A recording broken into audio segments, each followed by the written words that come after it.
시청자 여러분, 대단히 반갑습니다. 우리 다 같이 인사하도록 하겠습니다.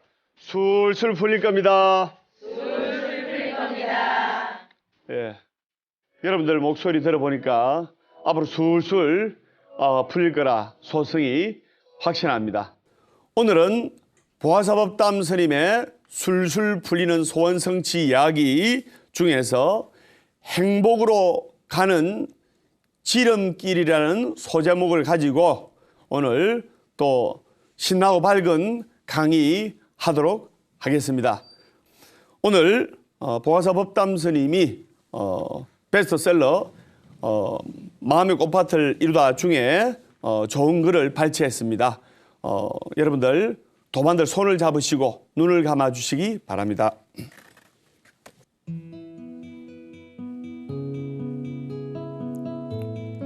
목표를 이루기 위해 수적천석이란 말이 있습니다. 물방울이 계속 한 곳에 떨어지면 돌도 뚫는다는 뜻입니다. 비록 작고 하찮은 일이라도 그 일이 의미 있는 것이라면 시간이 지날수록 내공이 쌓여 돌도 뚫을 수 있을 만큼 큰 힘을 발휘할 수 있게 된다는 것을 은유적으로 나타낸 말이기도 합니다.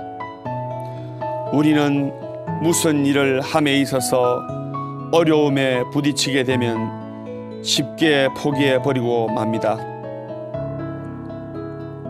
뚫는다는 것은 결국 목표를 이룬다는 말입니다. 결국 하나를 뚫으면 그 힘으로 다른 것들도 저절로 뚫어지게 되는 것입니다.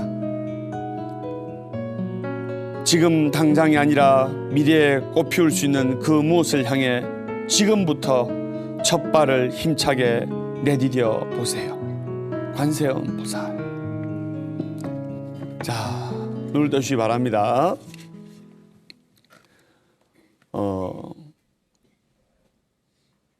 법담 스님의 강의를 듣는 시청자 여러분들과 방청객 여러분들이 다 하루하루 살아가는 이유와 목표가 행복하게 살아가려고 열심히 정진하고 있는 겁니다. 맞죠? 네. 예. 그러면 어떻게 하면 행복으로 가는 지름길, 행복의 로드맵을 여러분들이 따라갈 수 있느냐? 이제 거기에 관해서 스님이 이제 한 5가지 정도를 제시를 하겠습니다. 좋은 말이기 때문에 따라해 주시기 바랍니다. 행복으로 가는 지름길. 행복으로 가는 지름길. 첫째. 첫째. 부처님을 자주 칭견하자. 부처님을 자주 칭견하자. 예. 부처님을 자주 칭견해야 돼요. 다시 말해서 절에 자주 나와야 된다 말입니다. 그래야 중생심이나 암안심이나 이기심이 줄어들고 작아지게 되어 있어요. 거기에 관한 이야기를 한 가지 하겠는데, 어떤 이제 어머님이 계셨어요. 아들 하나, 딸 하나를 두는데 아들도 결혼을 하고 딸도 시집을 갔어요. 그 어느 날 이제 아들 집에 이제 주말에 보따리 하나 들고 아들 집에 간 거예요. 요즘은 아내한테 사랑받으려면 남편분들이 좀 집안일도 많이 도와주고 아내 하는 일도 많이 도와주고 이래야 될 거 아닙니까? 네. 또 그렇게 해야 서로 돕고 해야 가정이 또 화목하고. 그래서 이 어머니 아들이 이제 부엌에서 이렇게 채소를 송송송송 썰고 있는 거예요. 평상시 때 하던 것처럼. 근데 아들이 자기 친어머니 있을 때는 안 해야 되는데 평상시 때 습관처럼 부엌에서 이제 맞벌이 부부가 되다 보니까 아내도 이제 직장 다니러 가니까 바쁘잖아요. 그러니까 아내 되신 분이 남편한테 자기야, 자기 오늘 내일 반찬 좀 해라. 그래 여보 알았어 하면서 도마에 반찬을 송송송송송송 채소를 송송송 쓰고 있는데 이걸 어머니가 봤단 말입니다. 어머니로서는 나이가 한 70대 중반 되신 어머니로서는 이 보수적인 환경에서 자라온 어머니로서는 상상도 못할 일 아닙니까? 어머니가 볼 때는, 친어머니가 볼 때는 기가 찬 일이에요. 여러분 대부분 다 신세대인데 여러분 아들이 결혼해가지고 아들 집에 갔는데 마누라 앞에서 반찬해주고 국 끓이고 있으면 그 보기 좋은 건 아닙니다. 보기 좋은 거 아닙니다. 예, 예. 없는 데서 도와주면 괜찮아요. 예. 그러니까 어머니가 기가 차고 화가 머리 끝까지 난 거예요. 아들, 너 이리 좀 나와봐라. 등을 두들기면서, 야, 이 등신 같은 놈아. 내가 제 며느리 밥 해주라고, 반찬 해주라고 내가 너를 안 묻고 안 입고 나한테 좋다는 거 다 먹이고 좋은 옷 입히고 대학까지 나고 공부를 시켰냐? 야, 이 등신 같은 놈아, 저 입 툭 튀나오고 눈 툭 튀나온 쟤 좋다고 할 때 알아봤다. 그러면서 보따리 싸들고 그냥 나와버린 거예요. 옛날 보수적인 어머니 입장으로서는 충분히 그럴 수 있는 거 아닙니까? 남자는 하늘, 여자는 땅, 이런 사고방식을 수십 년간 가슴에 묻고 살아오신 분인데, 옛날 어머님이 75대 어머님이 화가 나서 이제 딸네 집으로 간 거예요. 딸네 집으로 가가지고 이제 잠이 들었는데, 이제 그 다음날 이제 저녁이 됐어요. 그 다음날 저녁이 됐는데, 딸이 이제 피곤해서 자는 거예요. 그리고 밤 한 8시쯤 돼서 딸은 이제 일찍 자고, 밤 8시쯤 돼서 우리가 부엌에서 뭐 딸그락딸그락 소리 나는 거예요. 사위가 안에 밥을 하고 있는 거예요. 그러니까 이제 장모되죠. 이제 딸의 어머니가 기분이 좋아가지고 사위 등을 두들기면서, 아이고 우리 사위 내 니 등 넓을 때 알아봤다. 자고로 남자는 자상해야지. 이렇다는 이야기가 있습니다. 상황은 똑같은데 똑같이 결혼한 남자가 밥을 하고 반찬을 하는데 마음은 그때그때 천차만별입니다. 자기 친아들이 밥하고 반찬하고 할 때는 그 꼴을 못 보는데, 자기 사위가 자기 딸을 도와주는 밥하고 이 음식을 하니까 너무나 기특하고 고마운 거예요. 상황은 똑같은데 마음은 그때그때 다릅니다. 그것이 우리 사람들의 중생심이다 이 말입니다. 아전인수라고 자기 편한 대로 해석을 하는 거 아닙니까? 여러분들도 아들, 딸 있으면 그 상황이 됐으면 내나 똑같아요. 예. 그래서 이 중생심과 암한심과 이기심을 버리려면 절에 자주 와서 부처님을 칭견해야 된다 이 말입니다. 무슨 말인지 아시겠죠? 내 제일 소중한 이 머리를 부처님 발밑으로 조아려서 절을 하기 때문에 내가 아상이 많고 또 이기심이 있는 사람이랄지라도 부처님께 자꾸 절을 하고 조아리면 이 이기심과 중생심이 자꾸 녹아든다 이 말입니다. 무슨 말인지 아시겠죠? 그 다음에 또 자존심을 버릴 줄 알아야 돼요. 이걸 아셔야 됩니다. 자존심 센 사람 치고 내가 잘 사는 사람 못 봤어요. 그걸 아셔야 됩니다. 이 자존심 때문에 비극이 초래된 사람의 이야기를 제가 해드리도록 하겠습니다. 시청자 여러분도 잘 들으시기 바랍니다. 나이가 들어가면서 버려야 할 것 중에 하나가 바로 자존심인데, 베트남 부부가 실제로 있었던 이야기입니다. 제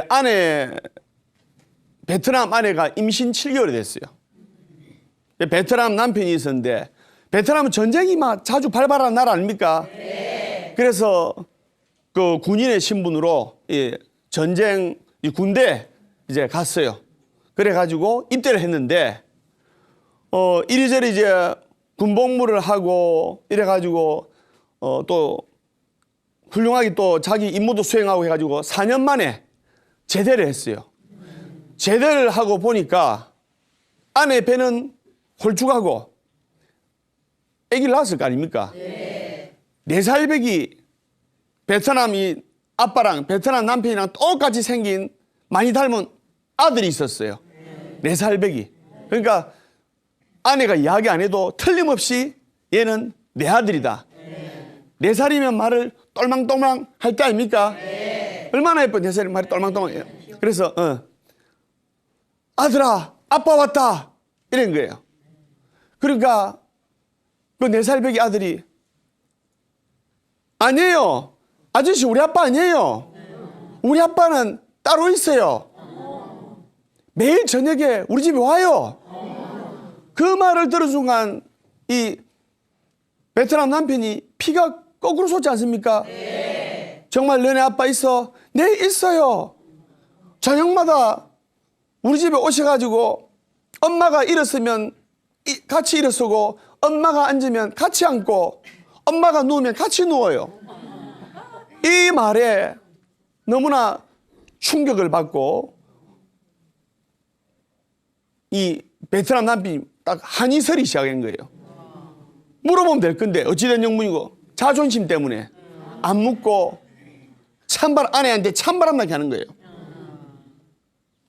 차마 자존심 때문에 아내한테 찬바람 나게 하니까 아내도 남편이 제대한 그 다음 날부터 찬바람 나게 하는 거예요. 이 부부 간에 정말 말 안 하고 찬바람 나게 일하면 괴롭지 않습니까? 네. 아내가 일주일 동안을 지켜보니까 남편이 갈수록 말도 안 하고 냉랭하게 하고 못 본 채 하고 뭔가 정오에 찬 눈빛으로 아내를 쳐다보고 아내가 너무나 가시방석이고 괴로웠어요. 일주일 만에 베트남에는 강이 많이 있습니다. 강에 뛰내려가지고 극단적인 선택 자살한 거예요. 너무나 괴로운 나머지. 그래가지고 아내의 시신을 수습해서 장례를 치르고 이제 아들하고 이제 저녁에 이제 호롱불을 켜놓고 앉아 있는데 아들이 갑자기 아저씨 우리 아빠 왔어요 이런 겁니다. 이 아이는 4살 배기 아들은 4살 배기 아이는 이 베트남 아빠를 친아빠를 모르지 않습니까? 네. 친아빠인데 네 아빠 어디 왔단 말이니 하니까 저기 있네 저기 뭐냐면 호롱불에 비친 베트남 남자의 그림자를 아빠라고 했던 거예요. 이게 무슨 말이냐? 이 베트남 아내가 4살 배기 아들이 엄마 우리 아빠는 어디 있어? 아빠는 왜 없는 거야? 친구들은 아빠가 다 있고 한데 친구들이 아빠 없다고 놀려 이러니까 베트남 아내가 남편이 너무 보고 싶고 또 아들한테 아빠가 있다는 것을 알리기 위해서 베트남 여자의 그림자를 벽에 비친 그림자를 아빠라고 가리켰던 거예요. 그 4살짜리 아이는 사리 판단이 정확하지 못할 나이 아닙니까? 그제서야 땅을 치고 이 베트남 남자가 땅을 치고 후회를 한 거예요. 베트남 아내는 청정결박하게 살았죠.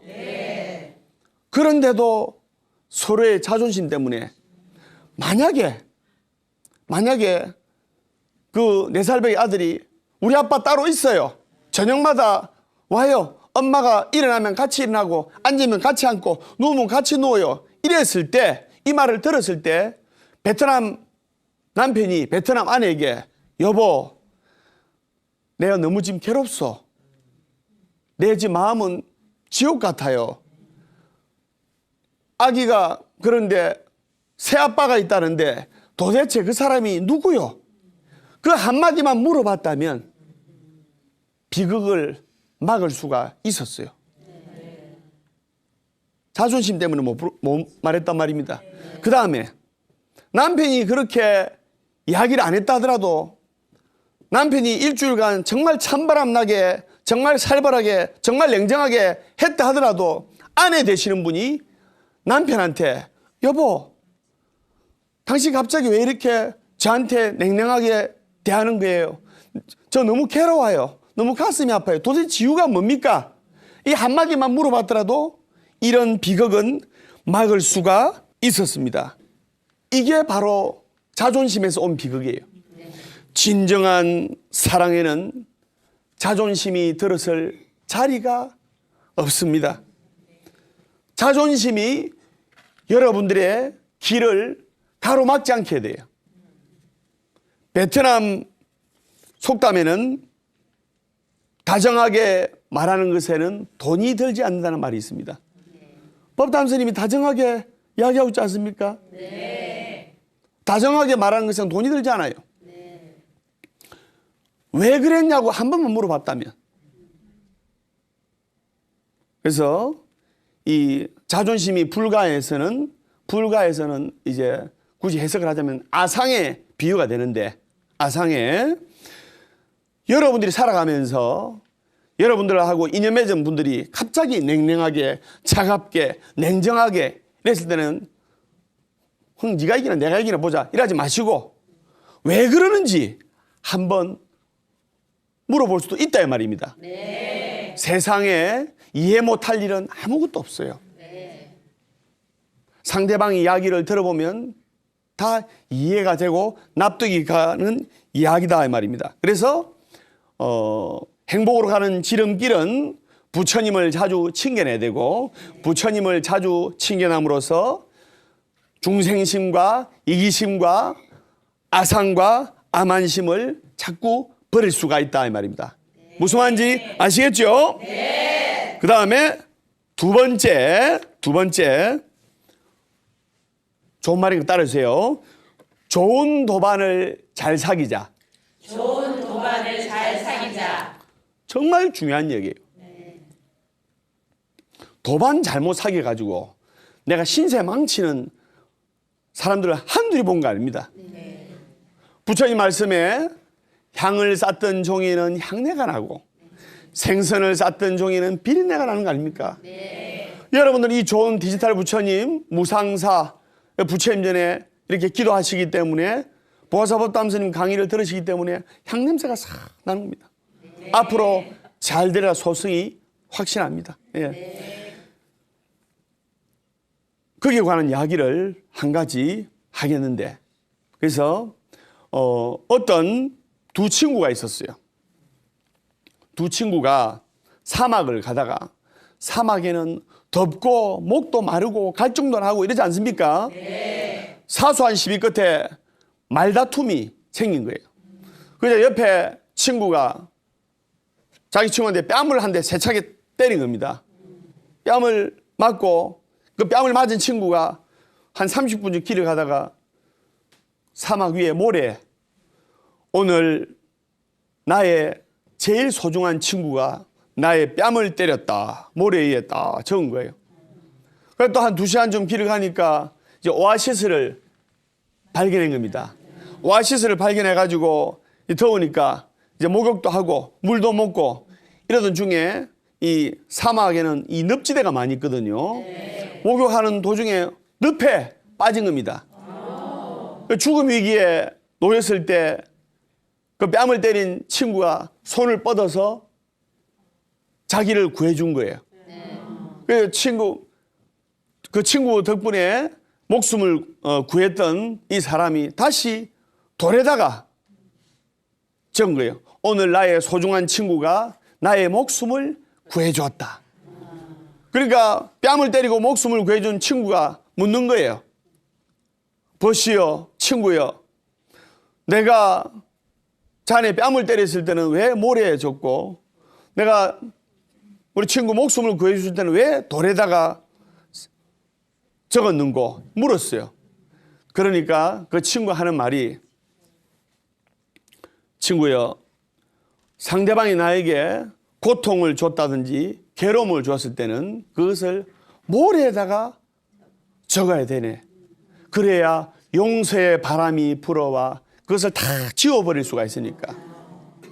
그리고 어떤 사람에게 은혜를 입었다든지 큰 신세를 졌다든지 도움을 받았다든지 할 때는 돌에 새기는 마음으로 평생 기억을 해야 한다니. 그래야 그 사람에게 반드시 신세를 갚고 은혜를 갚을 수가 있으니까 말이네. 여러분들도 살아가면서 누가 나에게 괴로움을 주고 슬픔을 주고 아픔을 주고 한 사람이라 할지라도 그것을 모래에다 적는 마음으로 다 잊어야 돼요. 그것을 증오하고 분노하고 하면 누가 제일 괴로우냐? 본인이, 본인이 제일 괴로운 거예요. 스며 맞습니까? 예. 그렇듯이, 용서의 마음으로 나한테 고통을 준 사람을 너그럽게, 불가인 대자대비 아닙니까? 자비스러운 마음으로, 마음을 풀고, 고마운 거는, 은혜를 입은 거는 평생 생각하면서 갚아야 된단 말입니다. 무슨 말인지 아시겠죠? 이 행복으로 가는 지름길 두 번째 행거입니다. 행복으로 가는 지름길 세 번째, 밝은 마음으로 웃자. 밝은 마음으로 웃자. 예. 월요일은 원래 웃고, 잘 따라하시네요. 화요일은 화가 나도 웃고, 수요일은 수시로 웃고, 목요일은 목이 터져라 웃고, 금요일은 금방 웃고 또 웃고, 토요일은 토실토실하게 웃고, 일요일은 일 없어서 웃는다.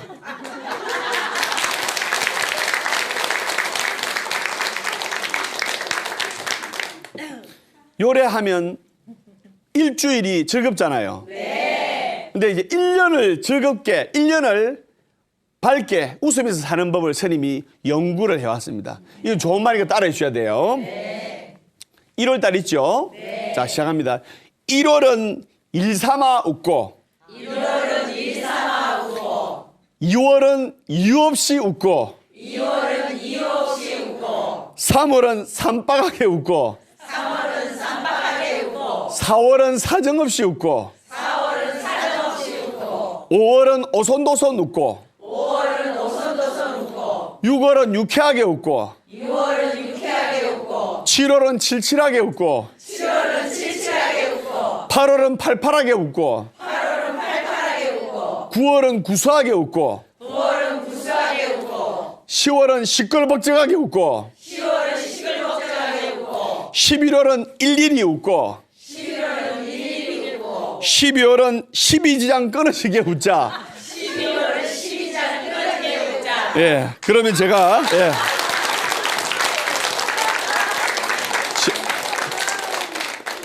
밝은 마음으로 웃으라. 밝은 마음으로 웃으라. 그 다음에 네 번째, 공동선을 추구하자. 따라하세요. 공동선을 추구하자. 이게 무슨 말이냐면, 가족이면 하나의 목표를 두고 공동의 마음으로 공동선을 추구해야 돼요. 예를 들면 우리 70년대 보릿고개 때는 정말 먹고 살기 힘들었어요. 맞죠? 이 보릿고개 때. 그때 우리나라의 공동선을 정했어요. 무슨 운동입니까? 옳지. 예. 새마을 운동이죠. 새마을 운동이라는 공동선을 정해가지고 그 보릿고개를 넘어섰습니다. 그렇듯이 행복으로 가는 지름길이 되려면 또 가족끼리 또는 단체끼리 또는 조직끼리 공동선을 추구를 한다 이 말입니다. 그 다음에 다섯 번째, 내 마음의 주파수를 부처님께 맞추자. 내 마음의 주파수를 부처님께 맞추자. 내 마음의 주파수를 부처님께 맞춰야 한다 이 말입니다. 여러분들 원하는 불교 TV BTN을 보려면 TV 채널을 맞춰야 됩니다. 또 라디오를 들으려면 좋아하는 가요 라디오를 들으면 라디오 채널을 맞춰야 됩니다. 그렇듯이 행복한 인생을 살고 행복한 인생의 지름길로 가려면 항상 내 내 마음의 주파수를 부처님께 맞추어 놔야 된단 말입니다. 그래야 BTN TV 채널을 보듯이 부처님의 가피를 받을 수 있다 이 말입니다. 무슨 말인지 아시겠죠? 그러려면 내 마음의 주파수를 부처님께 맞추려면 어떻게 되느냐? 절에 자주 와야 돼요. 절에 틈나는 대로 와서 부처님께 삼배하고 기도하고 이렇게 한다 말입니다. 그리고 인생이란 것이 사실 남들은 다 행복해 보이고 나만 괴롭고 나만 고생하는 것 같죠? 아닙니다. 다 인생이란 게 다 비슷비슷해요. 거기에 관한 이야기가 있는데 어느 나무꾼이 산에 나무를 하러 갔는데 칡넝쿨이 있었는 거예요. 칡넝쿨이. 칡넝쿨이 있어가지고 칡넝쿨을 딱 땡겼는데 호랑이, 칡넝쿨이 아니고 호랑이 꼬리였어요. 호랑이 꼬리를 땡겼는데 칡넝쿨인 줄 알고 호랑이가 얼마나 화가 났겠어요. 잠자는 호랑이 꼬리를 땡겼으니 호랑이가 그 나무꾼을 잡아먹으려고 으르렁거리면서 잡으러 오니까 나무꾼이 도망갈 거 아닙니까? 목숨만 내살리라면서 나무 위로 싹 올라갔어요. 나무 위로 올라가니까 호랑이가 얼마나 화가 나고 독이 올라는지 이놈 나와봐라 하면서 나무를 흔드는 거예요. 안 떨어지려고 발버둥 치다가 호랑이 등에 떨어진 거예요. 호랑이 등에 떨어졌는데 호랑이 등에서 바닥으로 떨어지면 어떻게 됩니까?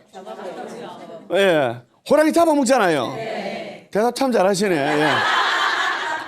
호랑이 잡아먹는데 안 떨어지려고 필사적으로 호랑이 목을 잡고 가는 거예요. 호랑이는 이 나무꾼을 떨어뜨리려고 팔딱팔딱 뛰는 거예요. 이리 갔다 저리 갔다. 나무꾼은 호랑이 목을 잡고 안 떨어지려고 필사적으로 붙잡고 있었고 그것을 논에서 농사 짓던 농부가 땀을 뻘뻘 흘리는 농부가 본 겁니다. 농부가 보니까 어떤 마음이 드냐면 그 농부가 나는 평생 땀 흘려 일하면서 사는데 어떤 놈은 팔자가 좋아가지고 빈둥빈둥 놀면서 호랑이 등만 타고 다니네. 그 내용도 모르고 이 농부는 죽기 아니면 살기로 호랑이 등과 목을 붙들고 있는 나무꾼을 너무나 부러워한 거예요. 자초정도 모르면서. 그렇듯이 우리는 사람들은 나는 괴로운데 남들은 다 행복해 보이는 거예요. 남들은 다 행복해 보이고 나만 고생하는 것 같아요. 그리고 나만 큰 고민이 있고 나만 큰 고민이 있고 나만 괴로움이 있는 것 같아요. 아닙니다. 누구나 고민도 많고 누구나 외롭고 그래요. 그러나 법담 스님이 제시한 이 5가지를 저리 와서 부처님 칭견하고 내 마음의 주파수를 부처님께 맞추면은 행복으로 가는 지름길이 된다 이 말입니다. 무슨 말인지 아시겠습니까? 네. 그리고 우리 절에서 보가사에서 소원성취한 분의 이야기가 문득 생각나는데 스님이 전국에서 신도들이 이렇게 보화사를 법담 스님을 많이 찾아옵니다. 전국에서 오는데 제가 놀란 게 그동안 5,000명이 넘는 신도들을 불자들을 상담하고 했는데 그 중에 80%가 아들 장가 못 가고 딸 시집 못 간 그런 분들의 상담을 많이 했어요. 특히 장가 못 간 아들이 얼마나 많은지 또 시집 못 간 딸이 얼마나 많은지. 근데 딸은 보면 예를 들어 40살, 41살 이 노처녀 딸들은 마음이 느긋한데 엄마는 마음이 급한 거예요. 우리 절에 이제 이름은 밝힐 수가 없고 어떤 이제 아들이 있었는데 외동아들이 있어요. 외동아들. 외동아들인데 나이가 이제 30대 후반이 돼가지고 이제 결혼을 정년기가 약간 지났는데 30대 후반이면 그지요? 네. 결혼 빨리 해야 될 거 아닙니까? 네. 어머님은 속이 타는 거예요. 결혼, 아이고, 응? 우리 아들 결혼시켜 손주 한번 안아보고 내 눈을 감아야 되는데 이게 어머니 마음 아닙니까? 네. 근데 아들은 인류대학 나왔고 좋은 대학원도 나온 거예요. 그래가지고 선을 보면 여자들은 좋다는데 아가씨들은 좋다는데 본인이 싫다는 거예요. 그리고 한 두세 번 만나면 엄마 나 저가 싫다 마음에 안 든다 이라고 엄마가 속이 타는 거예요. 내가 손자 한번 안아보는 게 소원인데 하면서 보살도 손자 한번 안아보는 게 소원이니 보니까 예. 네. 연세는 얼마 되지 모르겠지만 예. 그래서 스님이 열심히 기도해드리고 이제 100일을 비가 오나 눈이 오나 서른도시 노래처럼 비가 오나 눈이 오나 바람이 부나 하면서 열심히 다니는 거예요. 네, 열심히 다녔는데 좋은 소식이 없는 거예요. 그래가지고 한 1년이 지났어요. 스님한테 왜 우리 아들 스님 장가를 못 갑니까? 내 몸은 노래를 부른 거예요. 아들이 서울에 있었는데 이제 우연찮게 이제 그 설날에 이제 엄마한테 인사로 온다고 서울에서 차를 몰고 오는데 이제 남자친구 1명 뒤에 또 여자친구 2명 4명이서 차를 몰고 오는 거예요. 저는 이 서울까지 오는데 KTX 타고 왔습니다. 예. 운전을 좀 터프하게 하기 때문에 KTX 타고 왔는데 이제 서울에서 차를 몰고 부산으로 오는데 아들이 양산쯤 이렇게 왔어요. 양산쯤. 이제 부산하고 양산하고 거리가 이제 한 30분 거리밖에 안 되거든요. 그래서 다 왔다 싶어가지고 여자분들은 뒷좌석에 앉아 있고 조수석에 탄 친구는 안전벨트를 매고 그 아들 우리 보관사신도 아들은 안전벨트 풀어버렸어요. 풀어버렸는데 이 긴장이 풀리니까 보통 이제 100km에서 120km를 밟고 오다가 밤새도록 운전을 하니까 서울에서 부산까지 이렇게 오면 한 5시간, 6시간, 그지요? 네. 밤새도록 운전하고 오다가 차를 몰고 오다가 120km를 밟다가 이제 부산쯤 접어들 때 잠이 들어본 거예요. 그럼 어찌 됩니까? 사고 나죠? 네. 차가 5바퀴를 구른 거예요. 5바퀴를 굴러가지고 여자분들은 창문 밖으로 튀어나가고 그래 되는데 그 다음에 안전벨트를 메고 있던 조수석에 자기 친구는 사망을 했어요. 차가 5바퀴를 굴다 보니까 근데 안전벨트를 안 맨 우리 신도님의 아드님도 다쳤는데 이제 차 밖으로 튀어나왔는데 여자분들은 막 머리도 깨지고 갈비뼈도 다치고 차가 120km 달리다 5바퀴 굴러보세요. 그냥 그죠 극락 가는 거 아닙니까? 그래가지고 앰뷸런스 와가지고 부산에 어느 이제 병원에 가가지고 이제 그 사망한 사람은 또 영안실로 가고 사망친 영안실로 가고 크게 다친 여자친구들은 병원에 또 중환자실 입원하고 있는데 그 아드님은 요만 살짝 다치고 별로 안 다친 거예요. 그래 병원에서 검사를 해봐야 된다 해서 엑스레이 찍고 종합검진 촥 한 거예요. 그런데 하나도 안 다친 겁니다. 안전벨트 안 맨 아들이 살은 거예요. 그래 그 아들이 엄마가 평상시 때 열심히 기도를 해줘서 내가 이렇게 부처님께서 신장님께서 보호해 주셔서 내가 이렇게 괜찮은 것 같다. 그래 넘어간 거예요. 그래 그 보살은 울면서 스님 손잡고 법담 스님 감사합니다. 법담 스님 감사합니다. 뭐 제가 뭐 한 게 있습니까? 보살님이 부처님께 열심히 기도한 공도 아닙니까? 더 열심히 기도하세요. 그래 210일 기도 숙제를 해줬어요. 또 비가 오나 눈이 오나 열심히 기도를 했어요. 그러던 아들이 이번에 좋은 신부 만나가지고 결혼을 해가지고 아기 놓고 지금 행복하게 잘 살고 있습니다. 결국에는 결혼을 했는데 지금도 일요일이면 아내랑 아이랑 절에 와서 부처님께 기하고 그 어머니의 뒤를 이어가지고 훌륭한 불자가 되었습니다.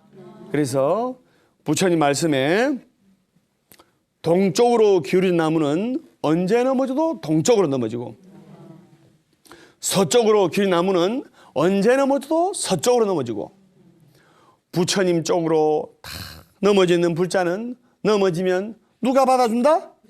그렇죠. 부처님이 받아주시는 겁니다. 부처님 백을 믿어야 돼. 그래서 행복으로 가는 지름길, 행복해지려면 절에 와서 부처님을 자주 칭견하고 그리고 또 좋은 도반을 사귀어야 되고 그리고 항상 밝게 웃어야 되고 네 번째 공동선을 추구해야 되고 다섯 번째 내 마음의 주파수를 항상 부처님께 맞추어야 된다 이 말입니다. 무슨 말인지 아시겠죠? 그래서 여러분들 열심히 기도하셔서 항상 행복하게 사는 불자가 되시기를 기원을 하겠습니다.